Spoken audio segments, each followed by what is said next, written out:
Habari kaka. Salama, karibu. Asante. Naitwa Dora Boaz. Ni askari mpelelezi niliyopewa kufuatilia kesi ya mauaji yaliyofanyika picnic. Sawa sawa. Kwa kifupi nikukaribisha sana kwenye ofisi zetu za The Boy TZ1 ambao kwa kifupi tumehusika kabisa kutoa habari hiyo ya mauaji yaliyofanyika picnic. Okay, sawa. Nimekuja hapa kuomba ushirikiano wenu kama kuna vitu mlibaini wakati wa ufuatiliaji wenu. Isaivan? Ya. Nimesikiliza wito. Kuna maswali mengi nashindwa kupata majibu. Mama yake alikufa lakini hukuhudhuria msiba. Na kitu ambacho kilinishangaza zaidi ni pale ambapo nilikupigia simu kule hospitalini kwa tayari mama ameshatuacha. Ulikataa kabisa kupokea simu yangu. Na sikuelewa shida ni nini, na wakati swala lako nishaliangaikia na liko sehemu salama. Jordan. Naam. Unanipa maswali ambayo hana majibu. Unaweza kuniambia tatizo ni nini? Ivan. Naam. Mama amekufa.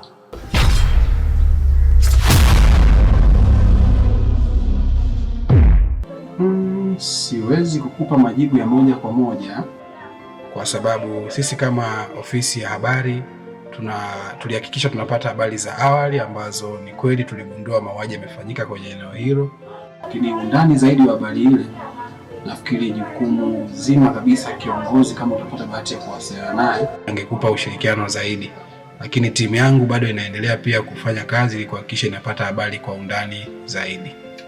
Okay, sawa. Asante. Nashukuru pia.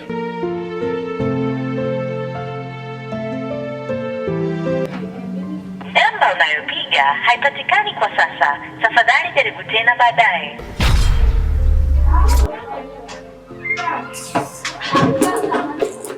Mimi dada. Hamna shida kaka. Sawa. Okay, sawa, tutazidi kuwasiliana. Okay, karibu sana. Asante. Haya, kazi njema.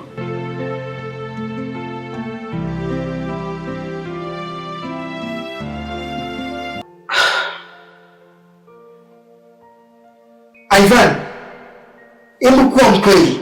Aidha kuna jambo lingine. Jordan, wewe ni rafiki yangu mkubwa sana na tumefanya mambo mengi ambayo ni mazuri na mabaya. Leo hii nisipokuambia ukweli, unahisi mimi nitakuwa au nitaishi katika dunia gani mimi? Mama yako tushazika kitambo sana sasa.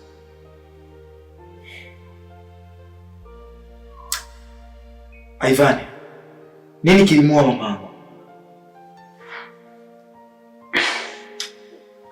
Ni story ndefu kidogo, lakini daktari yeye alisemekana kwamba alikuwa anaumwa pressure, ambapo alikuwa akipatiwa matibabu, lakini alivyopata ile afadhali alitoka. Baada ya kutoka tukakutana na hicho kisa.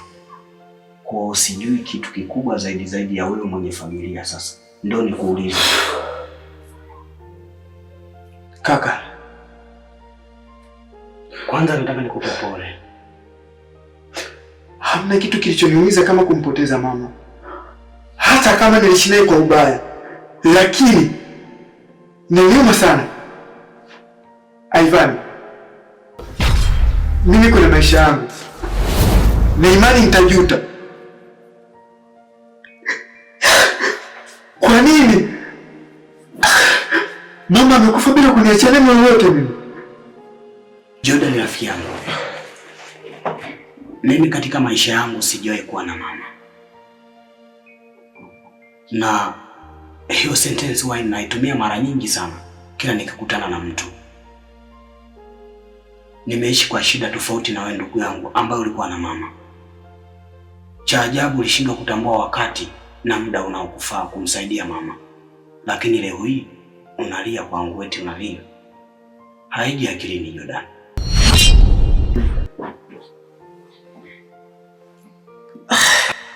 Pole sana. Ona sasa majanga yameniandama mimi. Jordan nitakimbilia wapi? Jordan nitaenda wapi? Jordan ni rafiki yangu. Naomba nisikilize kwa makini. Jordan, kwenye hii dunia kuna mambo mengi sana magumu na mazuri na mabaya, na yote yamekuja kwa ajili yetu ili tujifunze. Pengine ulikuwa hujautambua wakati wa mama, na sasa umeshautambua. Haina haja ya kulia sasa, imeshatokea. Nakushauri fungua ukurasa mpya wa maisha mapya ambao utaishi bila mama. Ivan, sasa nimeshatambua nipo kwenye wakati gani. Mwanamke amenifia guest. Naishi kwa kujuta. Mama amefariki.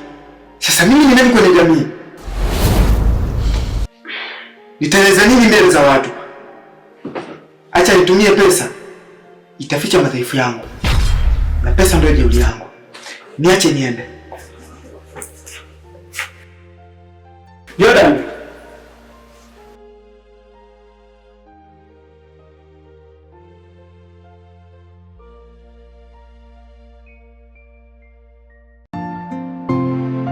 Tina kipenzi.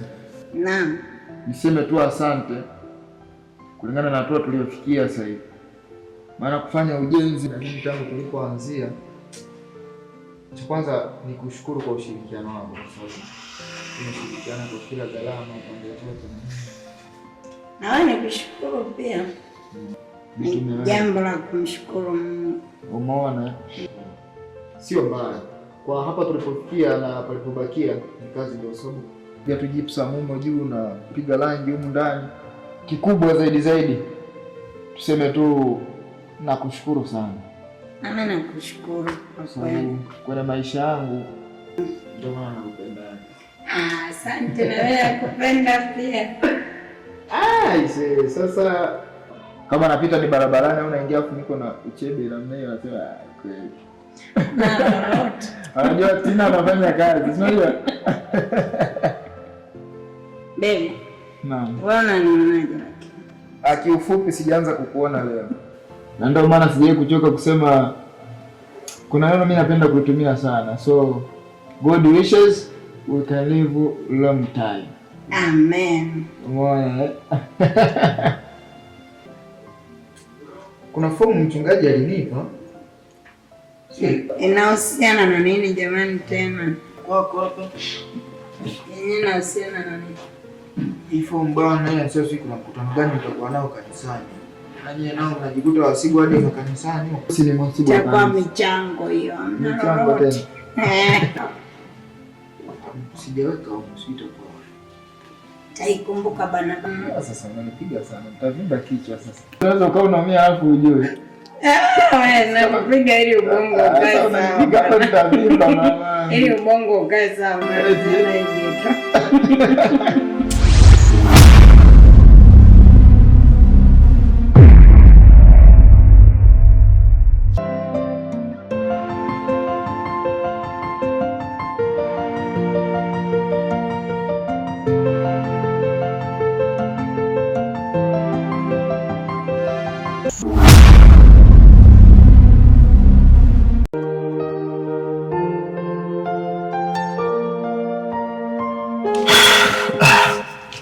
Nimefurahi sana siku ya leo.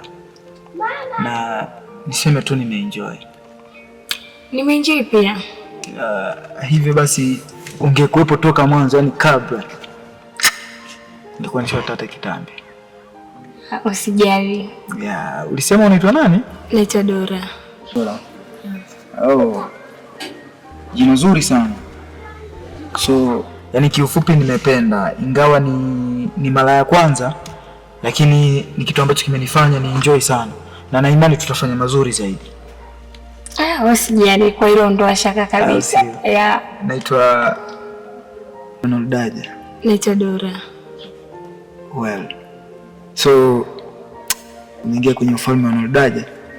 Naimani kila kitu kitakuwa sawa. Sasa mimi hilo jina gumu sana. Sasa mimi Ronaldaja si nani, mimi naelewa basi. Sasa mbona umetaja vizuri? Haina shida lakini. Yaani unajua, pamoja na kusema kwamba nimelewa, unanifanya niendelee kuchanganyikiwa zaidi. Yeah. Sawa. Una sura nzuri. Kweli? Karibu kwenye utawala wangu. Asante. Utaenjoy. Kwa hiyo tuondoke. Sema tu nimelewa. Hapana bana, utafika. Nimelewa kweli. Hapana, utafika tu. Au sio?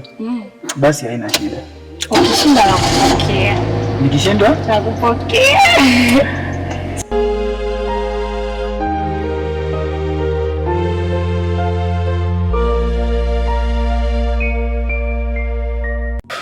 Bwana Jordan. Ndio. Naona umeniita kaka. Kuna shida gani? Nimekuita na nimekuita pembeni sana ili tuzungumzie ndani ya gari.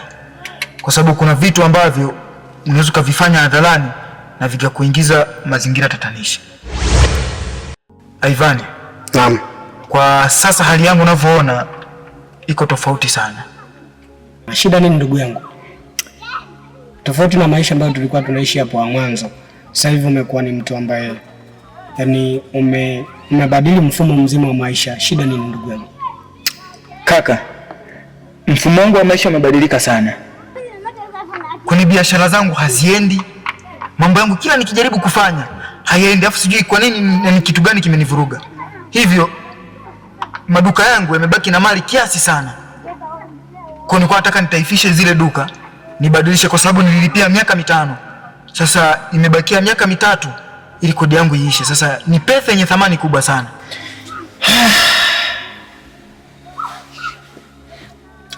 Jordan rafiki yangu. Niseme siwezi kupinga maamuzi yako kwa sababu ni wewe umeamua kutaifisha mali zako. Ila cha kwanza nataka nikupe big up kwa kunishirikisha mimi kama mwanafamilia. Ila katika mali zako zote zile, mimi nitachukua nyumba 2 tu. Sawa kaka. Na hii yote sababu ya changamoto zilizonikuta. Na pengine kama kuna lolote naweza nikasema nimejifunza. Yaani nimejifunza kupitiliza. Kaka, kuna maisha hitaki mtu yapitie. Unapoyapitia badilika. Ila acha iwe hivyo. Imeshanitokea. Basi sawa, mimi naona nikuache. Fresh, basi ngoja nikusogeze.